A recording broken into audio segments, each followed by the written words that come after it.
Reverend Warnock, thanks so much for joining us. Exciting campaign, but you really are in what appears to be a three-way tie at this point, a point up, a point down with the two opponents. And I wonder how you feel about the polls, and then I want to talk about that key endorsement you just received. Thank you so much, Sharon. It's great to be here with you. I'm feeling really good about our race, actually. I got in this race on January the 30th. As you know, this is my first run for public office, and I'm in a three-way tie with the incumbent, who was appointed by the governor. She is the richest member of Congress, spending millions of dollars on commercials, and she's running neck and neck with me. I've only been on television a little over a month. I think that the Georgia electorate is responding to my message of standing up for ordinary people, and I intend to prevail. Ordinary people, that's who you need to get out and vote, get to the polls. How are you going to do it? You know, I often have these arguments, for lack of a better term, with friends and family about enthusiasm. I don't know that that's a requirement for me to do my civic duty and better, I hope, the country. But much of the electorate wants to be enthused about the candidate. So how are you going to make sure that people who know you and like you and support the things you stand for are going to get out and vote for you?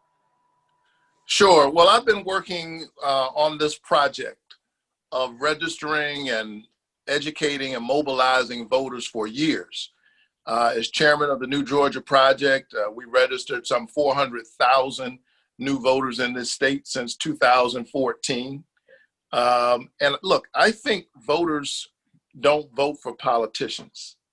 They vote for themselves. And so what you have to do is help them to see themselves and their issues in the message. And so I think the onus is on me as a candidate to help people to see the ways in which I'm intending to stand up for them. And that's what I've been doing my whole career. I've been fighting for voting rights, registering voters, pushing back against voter suppression. I've been standing up for health care for all, which I believe is a human right. And I've been standing up for the dignity of workers. The good news is that there is a sense of urgency, I think, that people in the electorate are feeling. We had record voter turnout during the June 9th primary. It outstripped turnout when Barack Obama's name was on the ballot during that historic election. 1.3 million Democrats showed up for the primary. The Republicans had less than 1 million. So the momentum is with us. The wind is at our back, and I intend to run hard until Election Day. When you mentioned the former president, Barack Obama, he is still out in front. He's saying more, he's doing more as we lead up to Election Day. But is that going to be enough in the middle of a pandemic with people having so much uncertainty, so much misinformation, and so little resources? Well, I'm deeply honored to have the endorsement of President Barack Obama. And that means a lot to me for a number of reasons, but especially since I think the Affordable Care Act is such an important part of his legacy. It's one of the ways in which serving in public office has a notable impact on the lives of ordinary people. Imagine if we were pushing our way through this pandemic, as terrible as it is, without the Affordable Care Act. If young people under the age of 26 were not on their parents' insurance, and if insurance companies were able to deny people with pre-existing conditions with health care at all. And so that endorsement for me represents just encouragement for me to continue standing up for health care. But I'm grateful not only for his endorsement, I have the support of every Democratic member of our congressional delegation, including the late Congressman John Lewis, who was my church member. He endorsed me prior to his death, and I was deeply honored by that. And almost every Democratic member of the state legislature, they're responding to the momentum that's on the ground. We're getting our message out. And look, there's so much at stake. We say all the time that elections have consequences. What we've seen over the last few months is that elections are a matter of life and death. And as the pastor among peers in the U.S. Senate, I intend to try to stand up and help all of us to have a better life. I heard somebody say that listen, you're known as a man of reason. You get your hands dirty, though. You've been out fellowshipping with people for decades, helping congregation and beyond. But politics is a nasty, nasty business. And for those who say, "Did we really want to send our pastor to Washington to tackle some of these issues, or is it better to have him doing the grassroots work that we know and can count on here?" Well, you know, people ask me from time to time, and many of them folks who love me say, "Rev, you gonna get down in the swamp?" Well, Yeah, I'll put on my scuba gear yeah. before I get in there, but somebody's got to show up. This is the people's democracy, and if the process is dirty and the politics is messy and dysfunctional, then who's going to fix it other than the people? I've always been someone who believes in doing something about the things that you see that need to be corrected. And so I'm not going to wait on somebody else to do it. When I arrived in Atlanta and Katrina evacuees needed to get to New Orleans to vote because the state of Louisiana required these people who had lost everything to physically return to New Orleans just to cast a vote, I organized right at my church something called the Freedom Caravan, because I thought it was outrageous that we were talking about how we'd taken democracy to Iraq. I thought we should try it in Louisiana. And so I organized Freedom Caravan, took scores of Katrina evacuees back to vote. When it was time to stand up for healthcare in this state, and we had 400,000 people, now 500,000 in the Medicaid gap, I led a sit-in the governor's office and said, "You must expand Medicaid." They hauled me off to jail, arrested me. I didn't mind. You know, I come from that tradition where you lay it on the line. And what I hope to do is bring that kind of spirit to the U.S. Senate. I think we need more moral voices, and I think the Senate could use a pastor.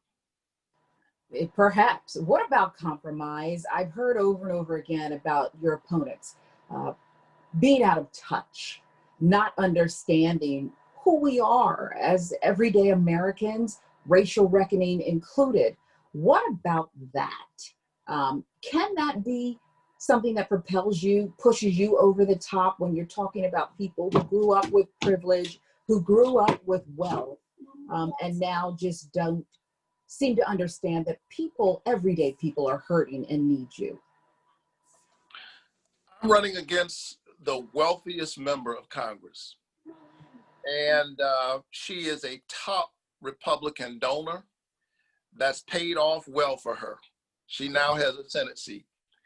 And too often, that's how Washington works. It works very well for the folks who are well connected.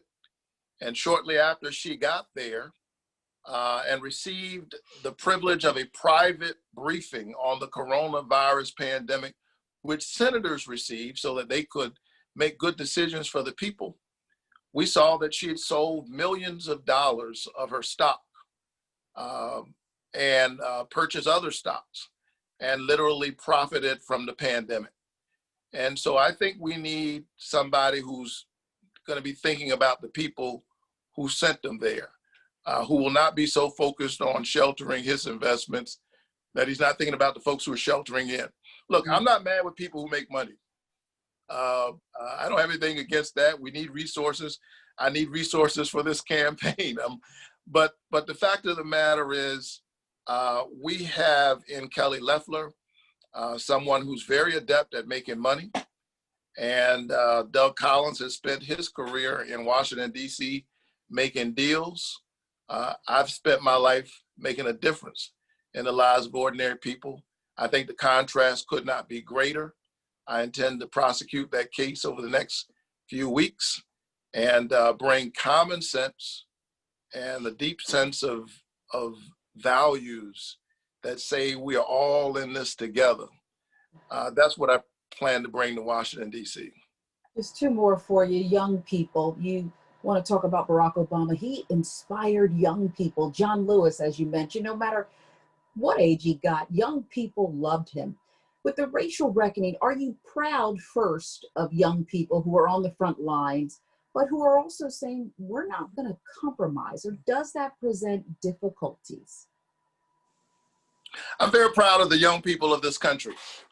You know, that sense of restlessness and impatience that comes with being young, we need that in the process. Sometimes, you know, folks who've been around a long time can grow weary. And sometimes we get a little bit too comfortable with the status quo.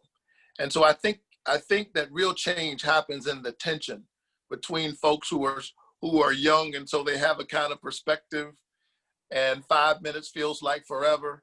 And those of us who are a little bit older, that gets on our nerves. But we need that tension and that rub. I feel it in the church. It's multi-generational, and that's where real change happens. That makes a difference. And so I'm excited by what I'm seeing. We're seeing a multi-generational, multi-faith, and multi-racial coalition of conscience pouring out into American streets. I think anytime you see white children standing on the street saying Black Lives Matter, that is a deeply hopeful moment for all of us, white and Black.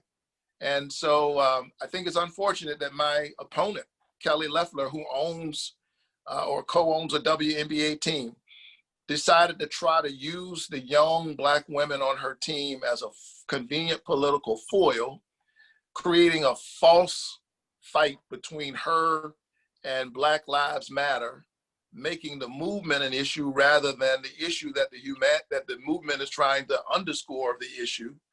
They were simply affirming their humanity. And I'm deeply proud that they said to her in a real sense, you may own the team, but you don't own our voices.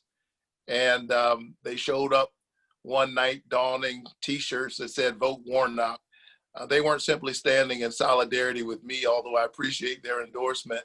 They were standing in solidarity with the George Floyds of the world, Breonna Taylor, Rayshard Brooks, Ahmaud Arbery, Sandra Bland, young Tamir Rice, Tatiana Jefferson. The list is entirely too long. We need change in this country, and I intend to be a part of that change. Finally, it will be a sprint to the finish line. 4 years ago, President Trump won Georgia by, I believe, 211,000 votes. There were 530,000 African Americans, your base. You go beyond that, but that's your base, who chose to stay home. What's your closing argument for them? That we're on the ballot.